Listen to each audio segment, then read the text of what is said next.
Hi there, welcome back to Fix It in Post. My name is Nick and today we are going to look at part 2 of this rigging tutorial in After Effects.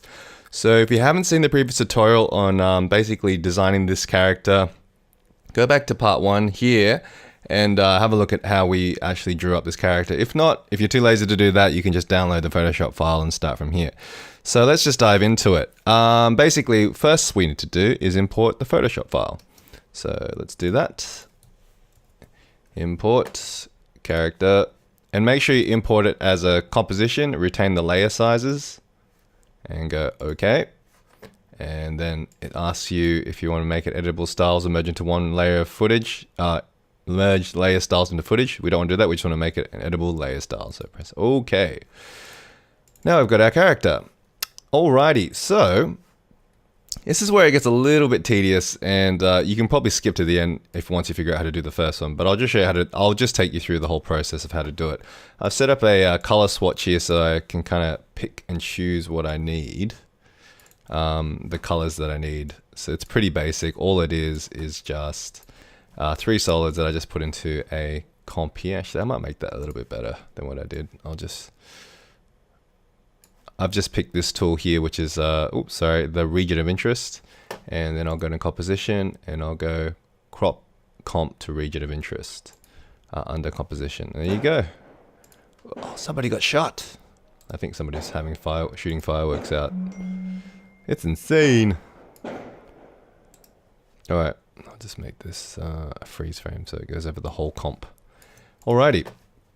So here we go. We've got all the bits and pieces here that we need. We get the head, torso, bicep, left forearm, left hand, left thigh, left calf, left shoe, right hand. The reason why we don't have a right version of all these items here is because we're going to just duplicate them. But I'll show you what to do. So firstly, what I'm going to do is we're going to pre-comp this. So select that and go composition and, go to layer and then go to pre-compose, or shift command C or shift control C, I think, for your PC users. And it's called this head. And we'll move it into that. Let's double click in here. All right, I've got the head. So let's jump back. We'll press tab to jump back to the previous comp. We'll grab this with us. We'll copy it as in command C. Go back into the head comp, but we'll just paste it somewhere nice. Where is this thing? Here we go. If you press option command or option control home, it'll actually bring this. Oh, sorry, that was the wrong one. Just press command home. It'll actually bring everything to the middle, or control home, I think, will bring everything to the middle.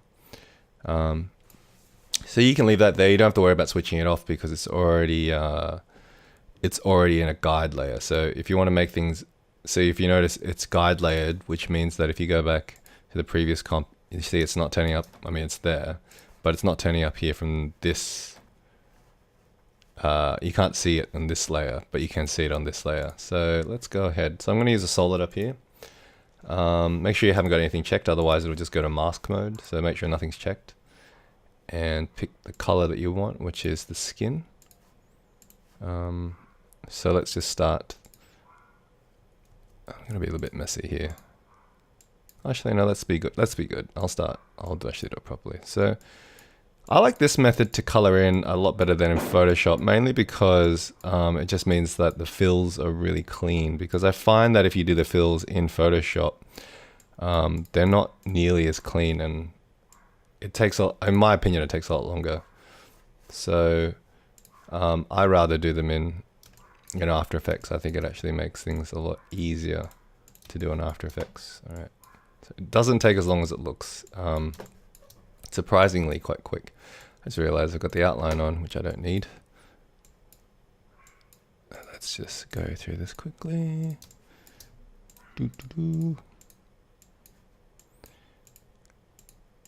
It's really hot here in Australia at the moment, because we're having our summer. And, people who don't think climate change is real, just come to Australia. Ooh, okay. So, let's change the color of this to brown. And we'll make sure that this layer, this fill layer, has no stroke on it. There you go. So that's the first bit. There you go, we've got one. And we'll bring this to the top because this will be on top of everything else. Alright, let's do the torso. And torso. Make sure you leave it. Oh gosh, leave all attributes in just leave all the attributes here. I really hope that's a car backfiring or something. I don't know if you can hear that. Sounds like somebody's shooting. Alright, we'll bring that in again. We'll center this again. Bring this up here. Alright, let's do it. It's gotta be fireworks, right? Doesn't sound like a gun. Doesn't sound like a gun. I don't know if you guys can hear that. It's either fireworks or a gun. But we're in Australia. We don't have guns in Australia. Or do we? Pretty insane.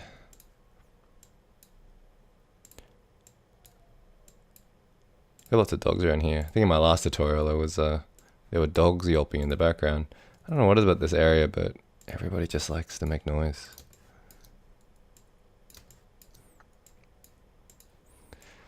Alrighty.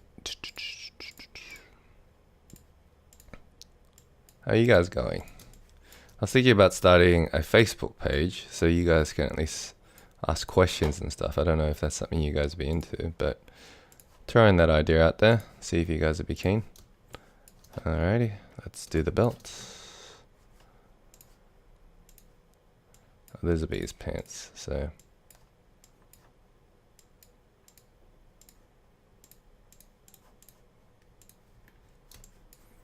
Alright, let's make this blue. I'll just go into the layer here and we'll just shift these around so it's underneath. Alrighty, let's jump in back. Let's move the torso just underneath the head. Alright, let's do the bicep next. Pre-compose. El bicepo. Copy this again. Oops, sorry. Keep bumping my head into the mic thingy. Alright.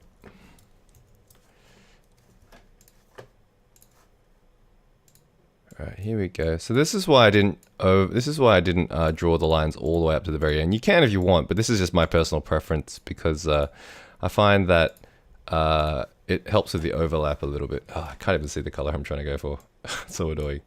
There we go. There we go. And so that helps. That's kind of good because you kind of want there to be a little bit of overlap. In fact, this is kind of not. I know you can't see it, but it needs to go. It sort of needs to be wrapped around or at the bottom there for reasons that will become apparent once I show you how this is all rigged together. But a little bit of overlap is kind of good. All right.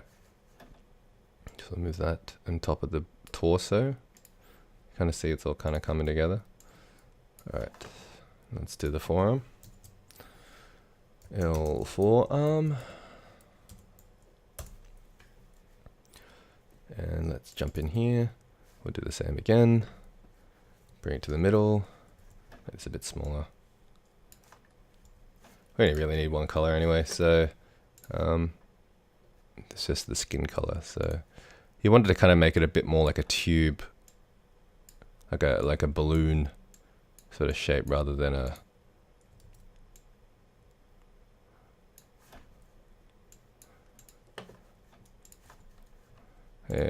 Yeah, it's sort of like a sausage. A sausage. You can kind of see that's the shape. Like you want it to be a bit tubey. Alright, so that's cool. We'll move that. I'll put that above the bicep. And let's do the hand next. El hand. Oh.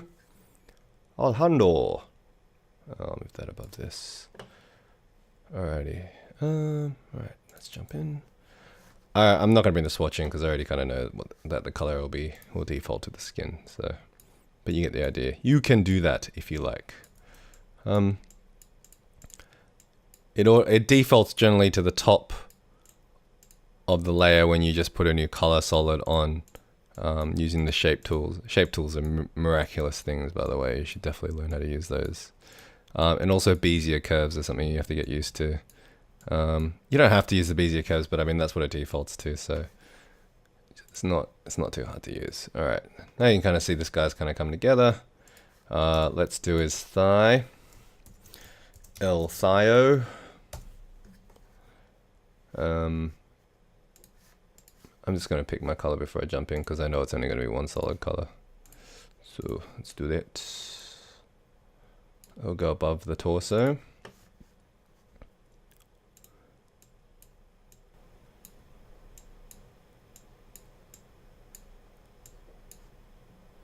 Ooh, righty.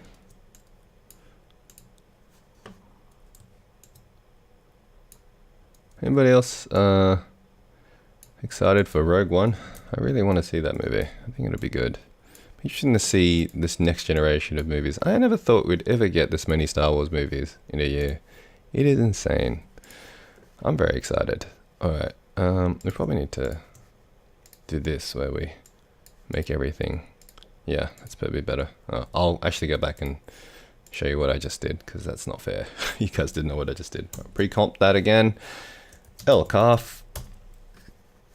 El Cafo. Actually, we probably need to bring the swatch in for this one.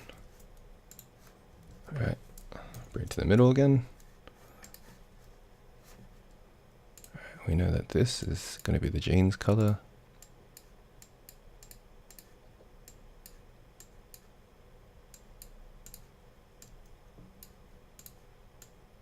Alright, and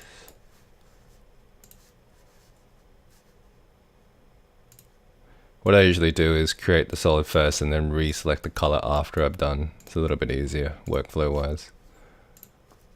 It's not as gratifying initially, but you get there in the end. Alright. And alright, that's the thigh, so that would go, I'll put that below. The shoe, El Shoe. El Shuo. This is a color we don't have. So I'm just going to make it white.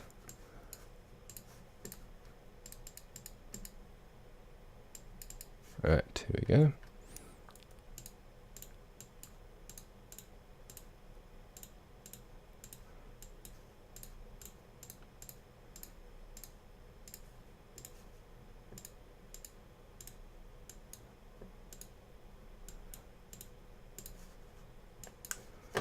Okay, great. We'll bring that above the calf because you want to see that over the shoe. Over the calf. There we go. And last but not least, our hando. Alright, I want to make sure that the color of this bad boy is the skin color. Just pick that before we jump in. And our hand.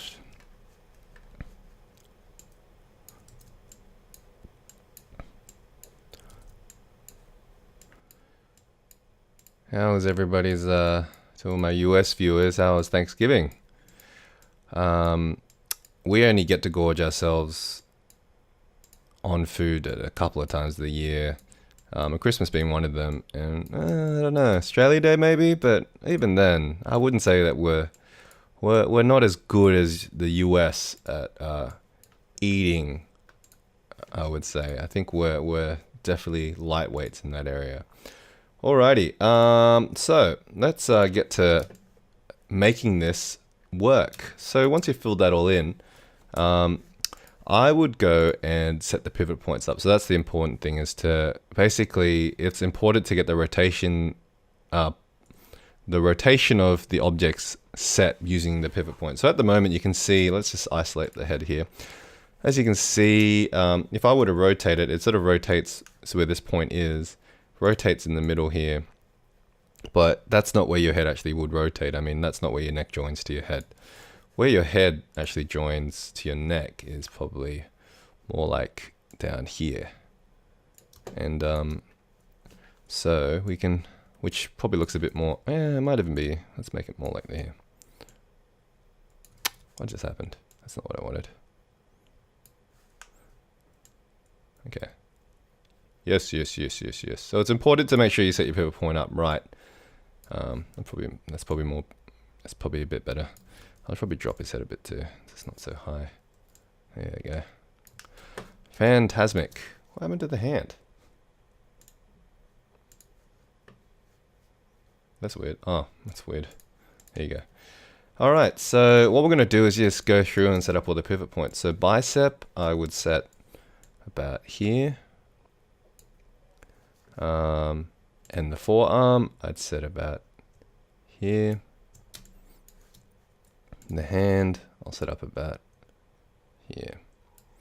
Alright, so what we're going to do is we're going to parent this. We're going to pick whip this thing to the forearm. Pick whip.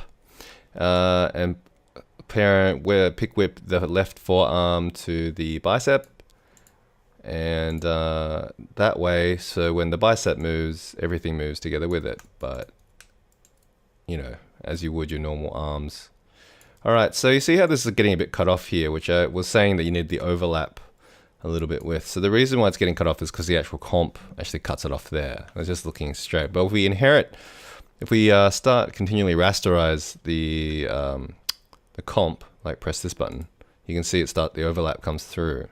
So you can see here, like you can't actually, the comp actually cuts it off at the edges there, which you could fix by making the comp bigger, but I find you don't really need to do that. What you can do is just click on these buttons and things should start coming through. And there you go. It's a bit more of a seamless join rather than a cut-off join, if that makes sense. All right, let's reset this. And same with the leg. Let's move the thigh joint up here. Let's move the calf joint to about there. She might make the calf above the, we'll make the shoe above the calf. And we'll make the shoe joint somewhere there, I think. What do you think? Well, you can always experiment. You don't have to follow this like the Bible, but it would be, oh yeah, sorry. Pick whip the shoe to the calf, and then pick whip the calf to the thigh. And there you go. Everything's all moving together. And likewise, let's continually rasterize. Turn on this little thing here. It's under this little star thing here. Continually rasterize the things. So now it should be a bit more seamless. I'm just pressing R to get the rotation to come up. So I don't really like how low that knee's coming, so I might actually bring that up just a tad. Oops. That's a bit better. Okay. Now the easy-ish part, once you've set all those up. Oh wait, hang on. I'll just make sure the torso is in a good place. Let's make sure that the thigh is parented to the torso, and the bicep is also parented to the torso. Okie doke. Okie dokie, Dr. Jones. Now, let's do the bicep, the other arm. So, we've already done that. This hand is already done in that respect, but what we need to do is just duplicate the forearm and the bicep, and make sure you select them both together at the same time. Because if you select them as separate things and then duplicate them, it'll actually lose the relationship, the bicep and the parenting relationship. So we want to keep that parenting relationship by selecting both at the same time and going to layer, then wait a minute, what is it? Edit, duplicate. Or you can just press Command D, which is what I'm going to do. So Command D. Let's bring this behind the torso and bring the hand on top. And let's rename these forearm, and then Apple or Command or Control down, and then bicep. Okay, and what we're going to do is we're just going to bring this over to the other side. Just going to line it up here first. Let's make the hand join to this. We'll rasterize it as well, and let us make sure that the pivot point is in the correct place. So just bring that up. I'm using the pan behind tool, or Y for the shortcut for those who want to get a bit quicker. All right, so let's make sure this is all working well. Yep, it looks good. Hand is working as well. Great. Now let's bring the arm back. It's probably around here somewhere. Looks good. And we're going to do the same with the leg. Now the leg is a bit easier because it's already kind of done. So we're just gonna select shoe. I'm holding shift while I'm doing this. Calf and thigh, and let's duplicate it. So Command or Control D, and we'll just bring that. Let's see. It could be behind these guys, but on top of the torso. Oh no, behind the torso. So we can bring that. But that's got to be in front of the arm because your arm would come in front of the torso. I mean, your arms would be behind the leg, right? Right? Getting confused. Let's rename these thigh. Oops. Calf. These sounds like people's names. I just did some work for calf and thigh. It sounds like Chinese names. Shu. Shu. Anyway. Here we go. So that's it. And we've got 2 legs. Woo! Woo! Woohoo! Look at him. He's gone crazy. He's doing karate. Alright, I'm sorry. That was a bit... that's why I love character animation. Alright, so... that's pretty much it in terms of getting that all sorted out for the general rig. And you have enough now... Sorry, I just created a null so I can just move everything, so I can make sure I can move everything around at this point. I'm just going to parent this to the torso. So the head probably needs to come along too. Oh, man, if my head wasn't attached to my body, I'd probably lose it too. And in the next tutorial, we're going to have a look at how to actually create this walk cycle based on this rig. It's very involved, I will let you admit. I would normally use, I used to use a script called Duic to do my walk cycles, but I've actually found that doing the individual keyframes on the joints is actually, to me, is a lot easier to control, at least in this sort of situation. But for everything else, like literally for everything else, like for character interactions, for them talking, having conversations, jumping, running, all this kind of stuff, I actually find using the Duic script amazing. So, but we'll get into that. I'll probably do just how to do the walk cycle in the next tutorial. And in the tutorial after that, I'll show you how to use the IK rigs to basically do a conversation between 2 people. All right, I hope this has been fun. You've been watching Fix It in Post, and you can download the project file from this tutorial here. And I hope to see you guys next time. Bye.